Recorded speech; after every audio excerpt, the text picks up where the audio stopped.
¿Qué tal? Saludos, bienvenidos a la Q4. Hoy vamos a hablar de circuitos de Fórmula 1 y en la Q4 nos hemos planteado la siguiente pregunta. ¿Cuáles son los trazados que la Fórmula 1 ha tenido que correr en alguno de sus grandes premios más largos y cuáles son los más cortos? Pues bien, en la Q4 tenemos esa pregunta respondida, de esto va a tratar el vídeo, pero como la lista es interminable, os vamos a traer los 5 circuitos más largos de la historia de la Fórmula 1, de 1950 hasta la actualidad, y los más cortos. Arrancamos. Inauguramos esta lista de los circuitos más cortos de la historia de la Fórmula 1 y en el número 5 encontramos un trazado que nos suena bastante, al menos aquí en España, y no es otro que el circuito del Jarama.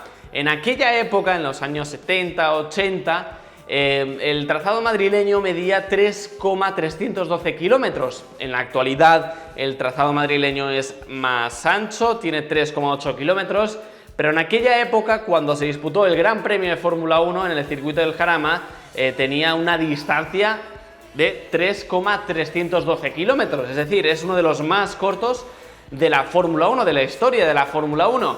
En 1981 se disputó el último Gran Premio en tierras del Jarama y además también la última victoria fue cosechada por el gran Gilles Villeneuve, que por cierto también fue su última victoria en el Gran Circo. Por otra parte, se dejó de disputar pruebas de Fórmula 1 en el trazado del Jarama a consecuencias de que no se adecuaban a las necesidades de la organización. Nos vamos al cuarto lugar y nos vamos hacia Francia. Y es que el circuito de Dijon-Prenois tuvo una distancia en una de sus ediciones de 3,289 kilómetros, o sea, de lo más cortito que vais a poder ver en este vídeo. ¿Qué pasó? Lo más curioso es que en los años 70 y 80 la distancia más o menos de trazado era de 3,8 kilómetros, pero en su primera edición no tenía instalada la parabólica, lo que lo hacía uno de los circuitos más cortos.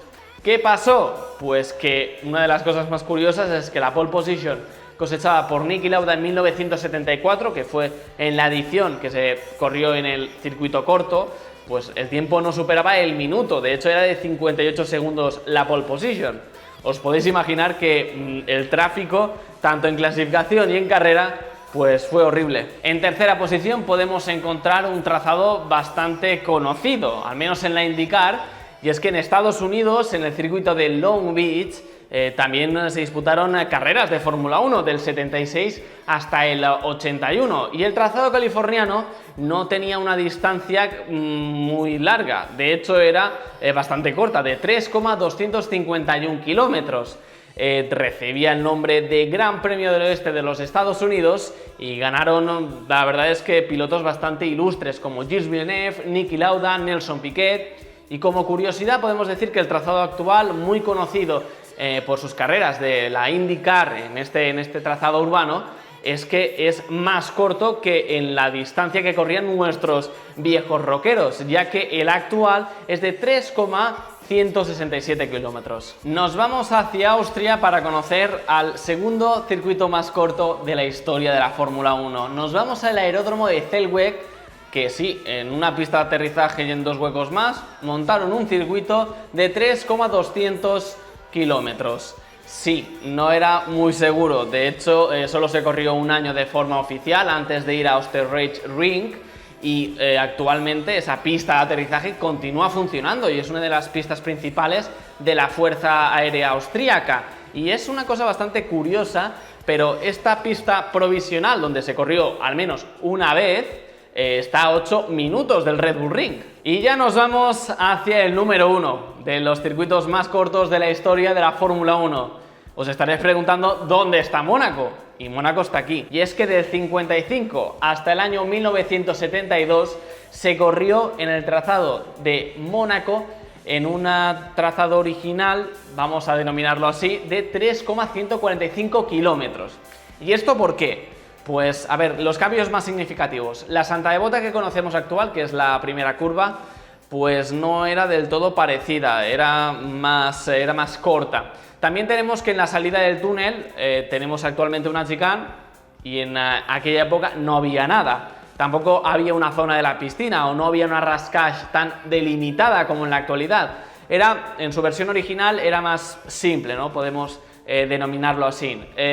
Cosas más curiosas que nos podemos encontrar de este trazado, pues que tiene el histórico, obviamente, de ser el más corto de la historia y actualmente también es el más corto del calendario de la Fórmula 1. De los 5 circuitos más cortos de la Fórmula 1 vamos a pasar al antónimo, a los trazados más largos de la máxima categoría. Tenemos datos bastante curiosos y uno de ellos es el siguiente. Por ejemplo, en el número 5 podemos encontrar, tenemos que viajar hacia Estados Unidos nuevamente para ir al circuito de Sebring. Solo se disputó una edición de Fórmula 1 en este trazado, y es que la distancia total del recorrido iba a los 8,369 kilómetros. En el pasado tenía el circuito unos aires bastante potentes de militares, también aéreos, se utilizaba como base en ese sentido, y poco a poco también tenía esa vertiente deportiva, y en la actualidad también la conserva en carreras de resistencia, aunque también tiene su parte aérea al 100%. También tenemos que destacar que, como curiosidad de una historia de nuestro deporte, es que Jack Brabham se coronó campeón del mundo, tenía posibilidades de serlo, y de una forma bastante peculiar, ya que se le paró el coche a pocos metros de llegar a meta y tuvo que empujarlo para ser matemáticamente campeón y no perder el título en pocos metros. Por suerte pudo finalizar la prueba, no terminó en las primeras posiciones, pero consiguió los puntos necesarios para ser campeón del mundo. Una de las historias más surrealistas seguramente de nuestro deporte, de la Fórmula 1. Nos vamos hacia Italia. En el número 4 encontramos al circuito de Monza y su versión de 10 kilómetros. ¿Cómo puede ser esto? Porque normalmente vemos trazados antiguos de Monza y se corresponde bastante con la realidad que conocemos actualmente. Pero sí, cambió y ha cambiado bastante, y uno de los cambios más significativos fue cuando juntó la parte de la bota que todos conocemos y también la parte ovalada. Esto significa que, como podéis ver en el gráfico que tengo aquí hacia mi izquierda, que se juntaba la misma recta para los dos. Pues no, esa recta para los dos no existía, sino que había rectas paralelas en ese sentido. En el tercer lugar tenemos que ir a Bélgica, circuito de Spa-Francorchamps, mítico el circuito belga de 14 kilómetros y 120 metros. Se corrió con esta configuración de circuito desde los años 50 hasta los años 70, y después de 13 años sin correr en este trazado se volvió, pero ya en la versión más corta y que más o menos todos conocemos.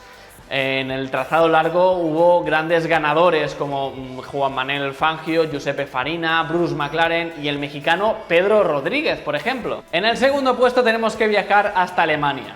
Sí, tenemos que ir al circuito de Nürburgring Nordschleife, ya que el trazado del Infierno Verde tiene una distancia de 22 kilómetros y 835 metros cuando se corría en Fórmula 1. En este caso de los años 50 hasta mediados de los años 70. En 1976 fue el último gran premio que se disputó en esta configuración de circuito.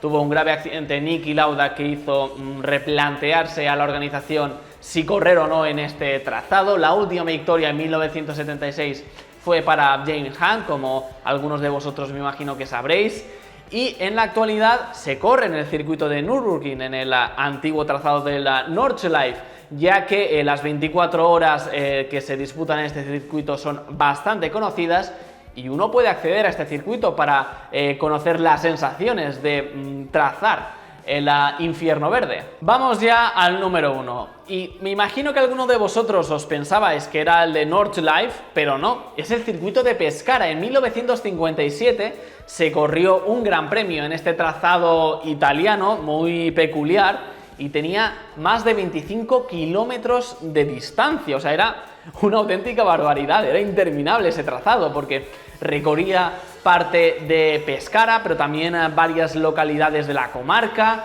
Era uno de los trazados más peligrosos de la Fórmula 1, sin lugar a dudas, junto a Nordschleife y también Spa-Francorchamps.